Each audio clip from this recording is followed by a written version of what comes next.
Hi everyone, it's Kira. And Julia. This episode is going to be PG-13 for some language and sensitive topics. So just beware, and we hope you enjoy. Hi, I'm Quinn Benet, and you're listening to a coming of age movie. What's up everyone? I'm Kira. And I'm Julia. Welcome and welcome back to a coming of age movie. This week we're super excited to be joined by the hilarious and talented YouTube content creator Quinn Benet. Quinn, thank you so much for coming on. Thank you for having me. So how are Appreciate you doing? Um, could be better. I'm in a lot of pain today. I'm trying to get through it. I have so much stuff I need to get done. I have like all these different projects I'm working on, so I'm like scrambling with a headache, like, typing on my computer, praying like, "Oh, please go away." Yeah, I'm trying my best though. I'm trying my So best. sorry. I'm glad you're here, but I hope you get through it. Okay. Thank you. Okay, well let's just jump right into the questions then. Just, very basic. When and why did you first start your YouTube channel? Um, Shoot. I started YouTube like a while ago when I think I was 12, so I wasn't technically allowed to have a YouTube channel. But I was 12 and I started off making these Lego stop motion videos. They were very cringe, but I didn't really have any friends. I wanted to be a filmmaker for the longest. I didn't have any friends to make movies with. So I was like, fuck it, I'll just do it with these little Lego figures and call it a day. And so I did that for a while. And then from there, I was like, okay, I wasn't enjoying that.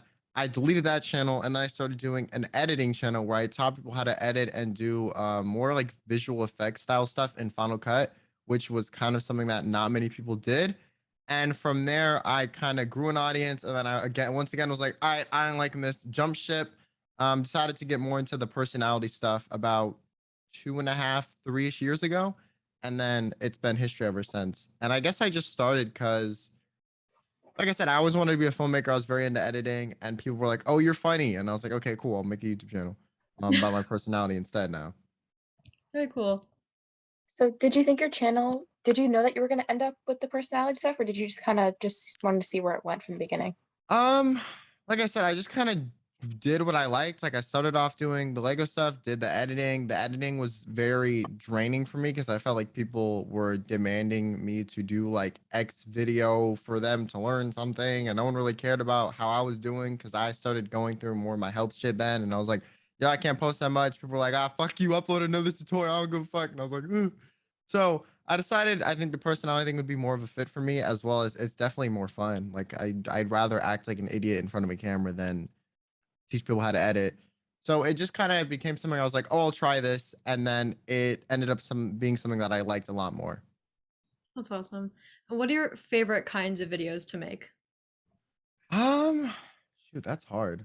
Honestly, any video I've made with my friends is normally pretty fun. Like when I'll do talent shows with them, or I'll go fuck around on Omegle with them, or I will do any sort of like viewer interaction with my friends. I just think that's always a good time because it's like a group of people I already have fun with, and on top of that, we're making a video. You get to kind of like bounce off of people instead of just like Yeah, talking to yeah. yourself for a And while. my friends are hilarious, so it works out. And what are like some of the weirdest videos you've ever made, either in like production or like the final product? Aside from like me dressing up as a girl on Omegle and the talking to like, weird horny like 40-year-old men that have like their ET fingers out. Um, Honestly, a lot of videos where it involves, I would say, either viewers or like anything where I'm doing something that I probably shouldn't be doing on the internet, like going on Tinder as a girl or just overall trolling people. Those normally end up very weird. A lot of times in editing, I'll have to cut stuff out. There will be people. I remember for like the prank call videos I did, the scammers were getting like very detailed about certain NSFW acts that they were doing to said thing on the phone because they were mad at me. Like it was just a lot of weird shit. On Omegle, I gotta like while editing, I gotta cover my eyes half the time because I'm seeing some egregious shit that I saw like 30 minutes prior, and I'm like, damn, I don't want to see this again. Um, and then for overall like viewer interaction videos, my viewers, love them to death, but they're a little crazy. I mean, it's not surprising considering they're my viewers. But sometimes they will just say the most out of pocket shit in like the interactive ones, and I'm like, bro, I gotta cut this shit out. This is funny, but this is terrible. So I would just say anything like that. Normally when I'm kind of just sitting in my room or just talking, it's more of a controlled thing. There's less like crazy aspects to it, but I prefer making content where there's kind of a edge or something that could go awry because it's more fun for me. 'Cause that's what people want to see. Because like no one's gonna click like, oh, me just like, having a nice conversation to myself. Like they want like, oh my God, is something going wrong? That's what they want Yeah, to see. yeah, yeah, yeah. Anything that's kind of chaotic and funny is my lane essentially, and I enjoy it. It's just sometimes you gotta go through some shit to find the good videos or get the good footage or sit there for hours. But yeah, no, normally it pays off. Yeah. And speaking of like what viewers want to see, the YouTube algorithm is like really, really weird, and there's kind of like no way to predict what's gonna do well. So do you try to base your content off what you think is gonna do well, or you kind of just do what you want and hope for the best? I would say for most YouTubers that are like smart about it, it's kind of a balance of both because you can get very, very successful by just chasing the algorithm. But eventually you'll get pigeonholed into some type of content that you either don't enjoy making anymore, or you will feel like it's very restrictive, or you'll want to like branch out and you can't do that considering your audience is only with you for that said content. And then there's also people that literally give zero fucks about the algorithm and only do what they like. Um, and I would say either way, with if you only do what you like, you're gonna be less successful, but you'll be like, I presume happier. But if success is part of your like happiness meter, you're gonna be less happy. And then if you only do the algorithm stuff, you'll get like that initial dopamine hit, like, oh my God, I'm getting views, this is working, da da da. And then like once you're pigeonholed into like people only wanting to see you, for me, example, like I'll only put on a wig and dress up as a girl, it can get quite frustrating when that's something that you don't want to do every video. For me, I've always tried to do like a balance of both. I would say I got pigeonholed into the Omegle route a little bit, but I didn't intentionally fit into that. I always did a variety of stuff, even from the start, and I would do like an Omegle video like once a month or some change, something like that. And then those all kind of hit the algorithm at the same time. So that's what a lot of my audience found me through. So I tried to do the balance stuff the best possible. It just didn't work out as well for me as I wanted it to. But I would say it's better for me, like where I am now. I still kind of do that. I do what I want. Um, Although I want it to be successful at the same time. Like I wouldn't just do a video where I just sit there talking about how my dog took a shit on my bed instead of doing something like, oh, Discord's smarter than a fifth grader. That's an idea I like, but I know it will do well because it has like a big brand Discord attached to it. People also know what smarter than a fifth grader is, and they're like, oh, well, I can see how this could be funny. So I would say I do a bit of both. I have friends of mine that only do like for example, the girl trolling on Omegle type stuff. And they are definitely more successful than me numerically, but I've talked to them like off screen. A couple of people that do like similar stuff, and they seem to be frustrated in the fact that they can't branch out. And they envy the fact that I do like variety content, but they also understand that with that comes like slower numerical success and views, subscribers, whatever. And that's just something you have to accept until it pays off. Because in the end, for me, I will be happy doing what I'm doing now at a bigger scale than getting a bigger scale now and then hating it. Right. Yeah. I think it's really good that you're like found a balance, like you were saying. It's also annoying because a lot of creators will like find something that worked for them once and then just keep making the same thing, like the same exact thing with like no variety. And it's just like Yeah. they still like get the numbers, but like it's not like even entertaining really. It's just like 12-year-olds watching it being like, ha ha ha. It's funny. Yeah. It does get kind of redundant too. Like that, like I said, for that, you also get a lot more success, but you will fizzle out a lot quicker because people are going to get bored. Yeah. And it's funny because the people get bored, but then you do anything else and they're like, I don't like this. So it's like, Yeah, well, what the like fuck do you want? and Like, that's YouTube. yeah. So you were saying that you made a lot of videos on Omegle, and what is like some of the weirdest stuff you've seen on there? Besides, like we know a lot of weird men on there and stuff, but anything like else. Um, Dude, I'm trying to think. I feel like most of the weird stuff that like I didn't have to cut out is definitely already on my channel. I met a lot of cool people on there. I've seen. I'm trying to think what like the weirdest thing I've seen that isn't regarding that. It's kind of hard because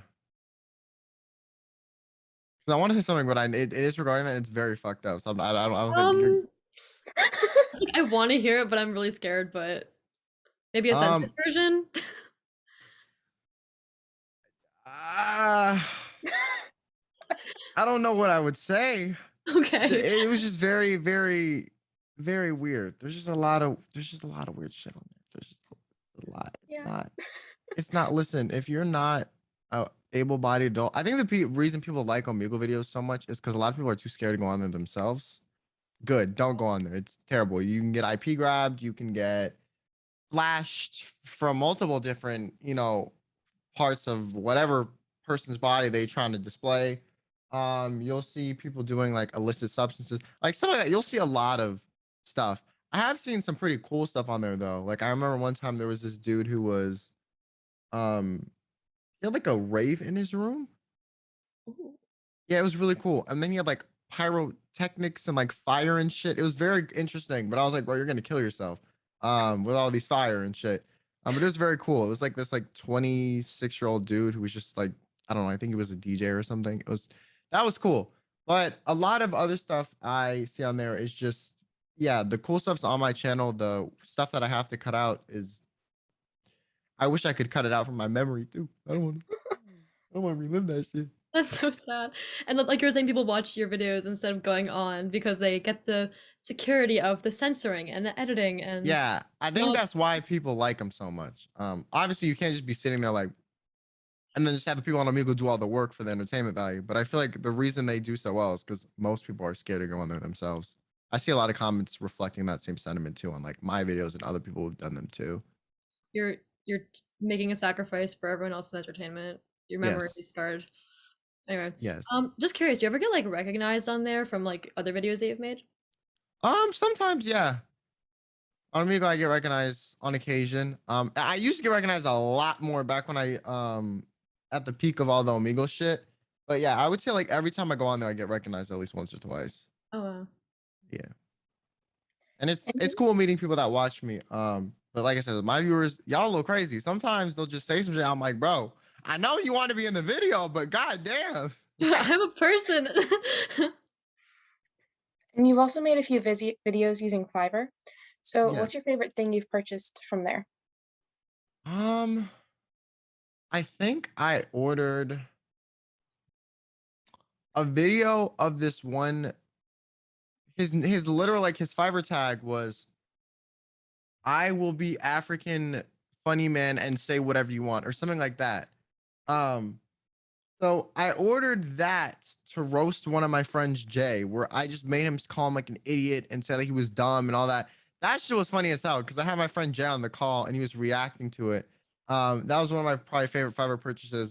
Another one that was really funny was I also for my friend Nick's birthday, I had there was a picture of him he took in like a tutu where like it was very like him trying to be like scandalous, but it was not scandalous at all. It was just him embarrassing himself. And he posted it in my Discord and then in some other places, like not giving a fuck. And I was like, okay, bet I'm gonna use this. I made a compilation of that shit in Photoshop.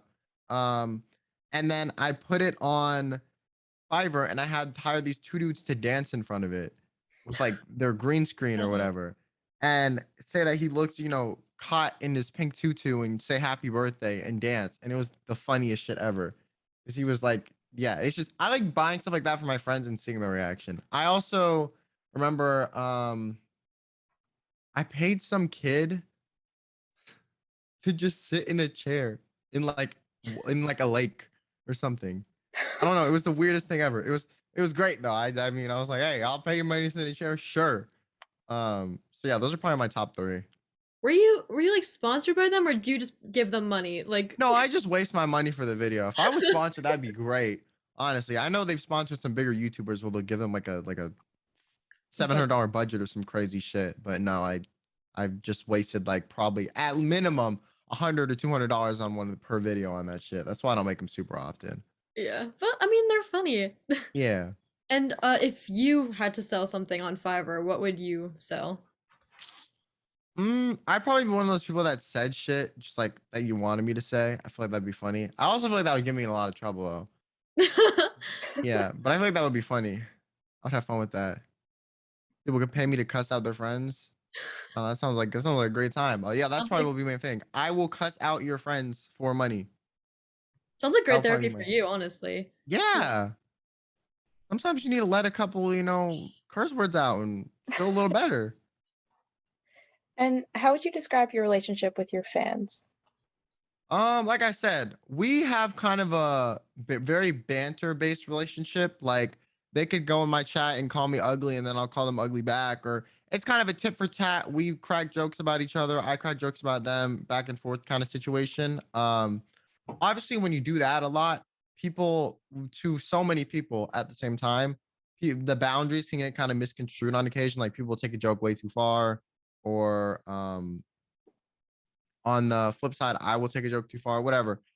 But most of the time it works out and it's very fun to have like a kind of playful banter relationship with my audience. I'm not one of those people who enjoys having an audience that just coddles me about everything, or like I want obviously support for things I do, but I also think it's fun to have like occasional like shit talk and banter because that makes stuff interesting. It's also good for content. If I ever need to like react to my audience, like I remember one time everyone roasted me on my Instagram post, and that was like a video that I made and it was funny. So like I said, I enjoy it. I know it's not for everyone because sometimes, like I said, people take it too far and then they'll actually say some shit that's like rude. But for me, I am used to it and enjoy it. Mhm. Do you have any like especially weird or cool fan experiences? Um, one time, this is the only time I've ever interacted with someone who knew who I was IRL. They're actually my friend now. One of my friends knew a guy who knew who I was because he recognized my sister when they were going to like Target as a group. And I thought they just found this random dude at Target and brought him to my house. I was like, y'all are fucking crazy. Found out later that he actually knew my friend that he was with and they were friends. And then so he was over at my house for the next couple hours, we were just chatting shit. And now, he's my friend. Another weird experience I would say is I had to deal with a lot of I'll turn this into like a positive lesson thing, okay? Since I can make this very weird, but I'm gonna be very upbeating. If you're a younger person on the internet, okay, be careful with who you interact with. When I was a lot tinier, this is before I did YouTube on my current channel. I was kind of a Twitch streamer mainly, and I had a lot of weirder older guys watching me on Twitch. And I didn't really think anything of it at the time because I was very much in the mindset of I'm tiny, I need viewers. So I'll keep what I can get. And I wasn't thinking that I should probably just expel those people from the viewer list like early as possible so I didn't have to deal with them down the line. So if you're one of those people who's like has a smaller audience or is trying to do something like similar and you're putting up with weirdos or people that are being rude to you when you're tiny, that is just going to grow when you're bigger and you're going to have to deal with that shit later. Just cut them out now. The three extra viewers they're going to give you is not worth it. Okay, I'm telling you. And so I had this one dude who was like very nice but very weird. Like he would give me, and it was very uncomfortable for me because if someone's giving you like hundreds of dollars and they're like, be my friend, be my friend, it's kind of hard to be like, no, that's not what I'm streaming for. Like you can, you can go talk to someone else somewhere else and become a friend. So I was always struggled with being like, okay, well, thank you, but like I'm not gonna be your friend. Like I wouldn't say that. I would just say thank you and ignore the friend part, which I would recommend most people to do. And it got really weird when he started bringing up like a lot of talks of like me being like the youngest this or like getting this before 18 and da da da. And like it seemed like it was more from a supportive angle at the time where it's like, oh, be the first like or one of the youngest people to get partnered on Twitch or this, because I've always been pretty young in most of the spaces I've been in, aside from me now. I'm getting fucking old. And he was very pushy about like bringing up my age all the time, which like I said, didn't hindsight weird as shit, but at the time I didn't really notice anything. And then he started bringing up like certain things about do you guys censor this podcast, or am I gonna have to like self-censor? It's fine. Yeah, well, it's okay.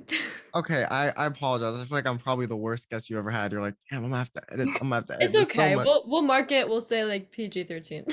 Um, so I had people, he would mention like pedophilia in passing, or like it was just weird. And it wasn't from the space of he was acting like that, but he was bringing it up a little too frequently to where I was like, okay, like what is your deal? Like, it's almost like you're trying to front for how you actually or what your real intentions were.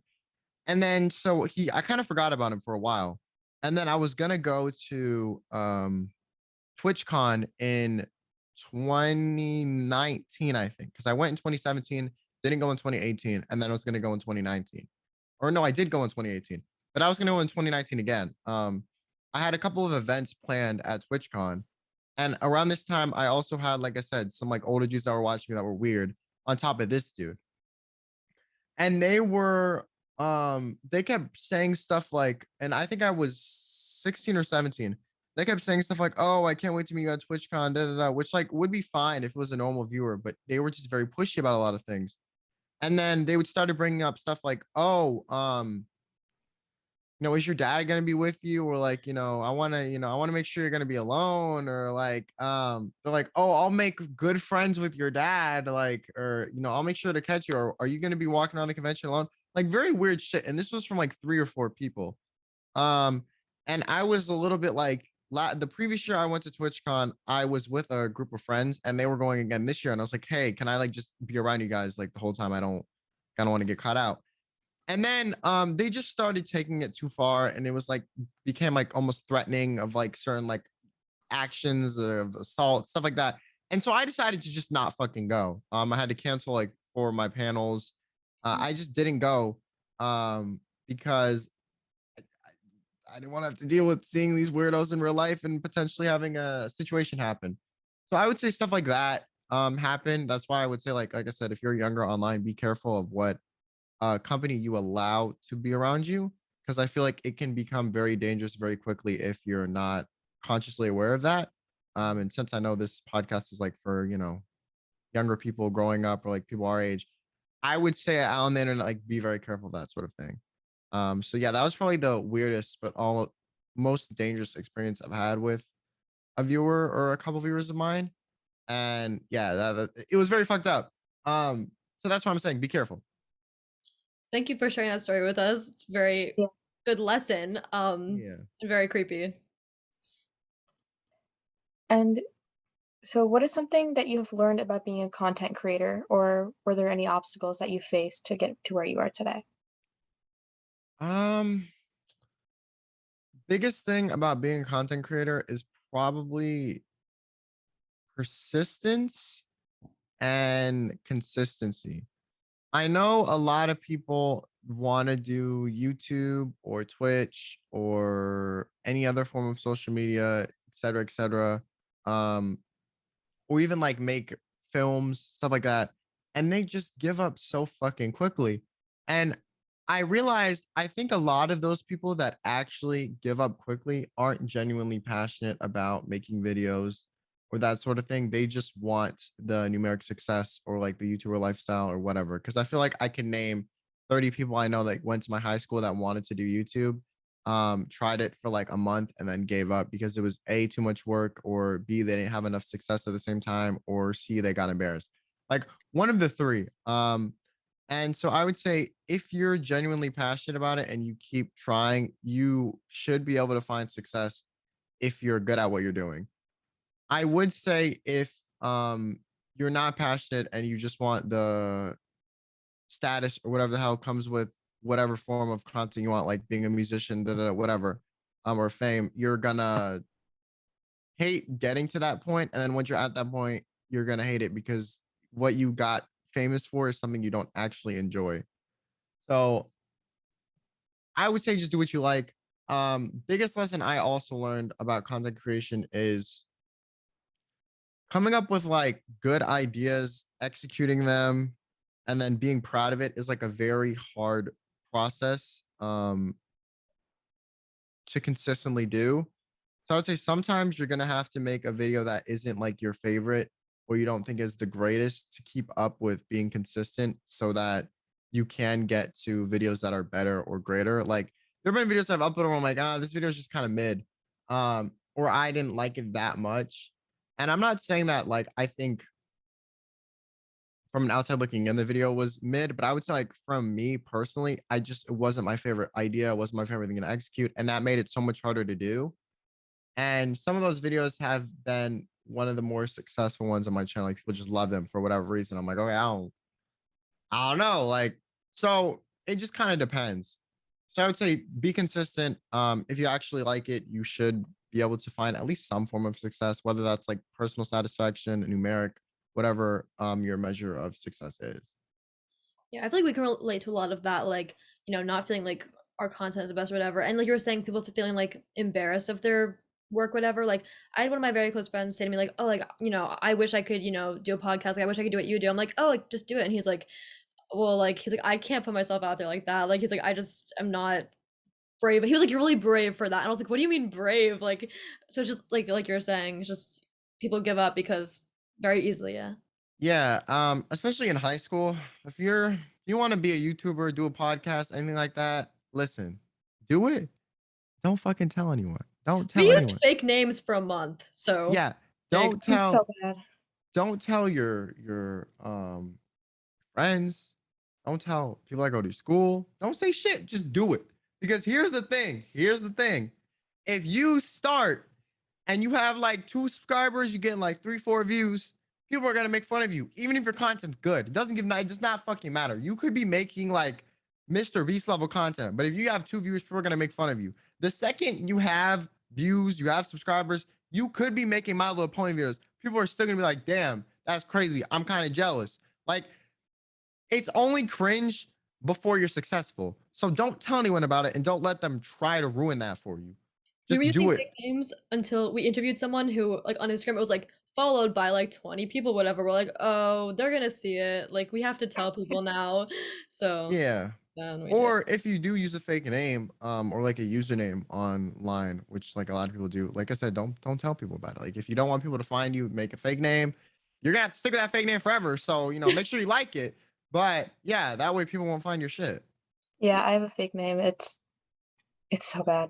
I Oh, wish I would spend so much money to just change it. So like, oh my To just not. Well, we have real names now, but God.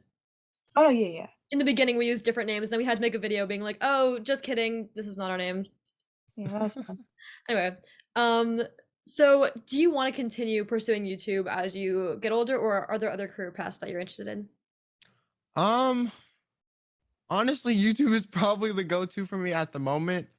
I'm still very young, so I don't really know. I'm studying for a business degree in college right now. So I mean, I guess I could take that somewhere. I am more kind of opting for that as like, plan B. Hopefully in these 4 years I can figure some shit out.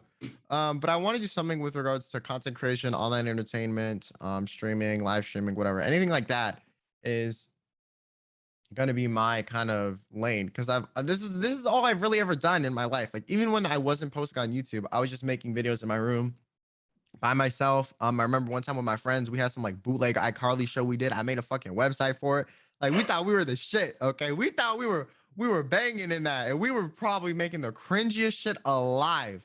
But I was always just making my own stuff, so I will probably do something like that where I can continue to do that. That is can be monetarily profitable. Like YouTube is just happens to be the way I can do it and have it be, um, like a career for me, right? So as long as I can do that and make it a career and enjoy it or like sustain myself doing content creation, I will attempt to do that.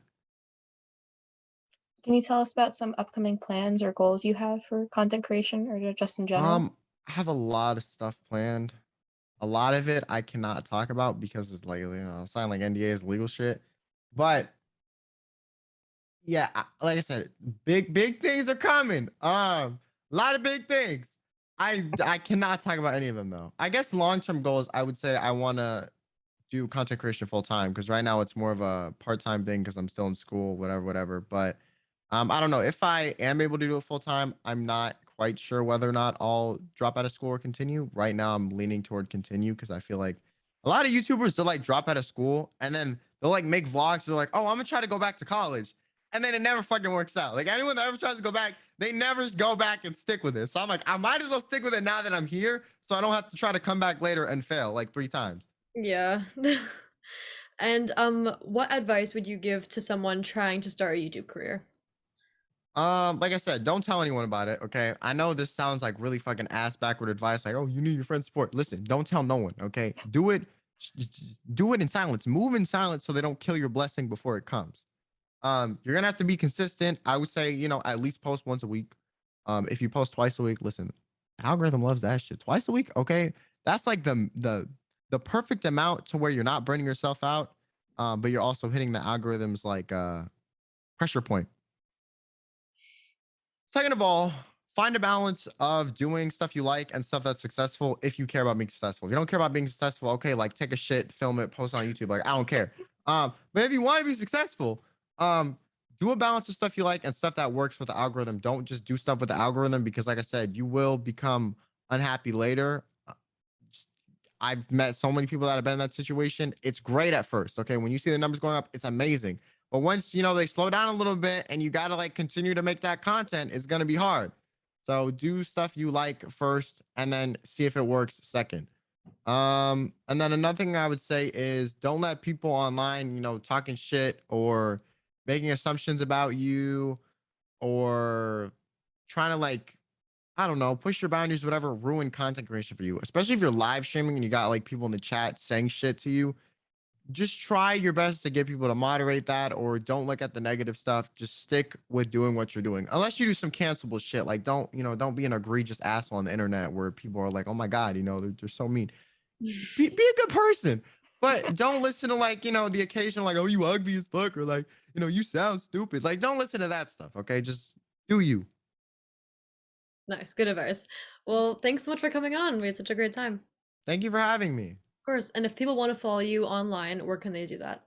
I have a YouTube channel. It's Quinn Benet. My last name is spelled different. Okay, it's Benet. A lot of people think it's Bennett or whatever the hell. It's just that.